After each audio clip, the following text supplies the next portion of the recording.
అనే కుటుంబం పైన గత 23వ తేదీ రాత్రి ఎర్రగుంట్లకు సంబంధించి రాజా అతని అనుచరులు అధిక వడ్డీలు వసూలు చేస్తూ వాళ్ళ ఇంట్లో దూరి దాడి చేయడం జరిగింది, వడ్డీ డబ్బులు ఇవ్వలేదని. అదేవిధంగా వాళ్ళ యొక్క ఇచ్చిన ఫిర్యాదు మేరకు అదే రోజు ఎఫ్ఐఆర్ ఇష్యూ చేయడం జరిగింది. వారిపైన house trespass, modesty of women కొట్టడం వలన 324, 323 మళ్ళీ వీళ్ళు దౌర్జన్యం చేసి డబ్బులు గుంజుకోవడం వలన ఎక్స్టార్షన్ కింద కేసులు నమోదు చేయడం జరిగింది. నమోదు చేసిన వెంటనే వాళ్ళ అరెస్టు కోసం టీమ్స్ ఫామ్ చేసినాం. ఇప్పుడు ప్రస్తుతం ఒక తొందరలోనే వాళ్ళని అరెస్ట్ చేసి రిమాండ్కి పంపుతాము.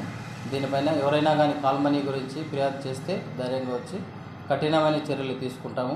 ఖచ్చితంగా దీనిపైన అవగాహన కార్యక్రమాలు కూడా చేపట్టాలి. ఎవరైనా వాళ్ళ ఆసరాగా చూసుకొని డబ్బు వసూలు చేస్తే అధికంగా వడ్డీలు 10 రూపాయలు, 7 రూపాయలు, 12 రూపాయలు ఈ మరి ఒకరోజు వడ్డీ, వారం వడ్డీలు వసూలు చేస్తున్నారు.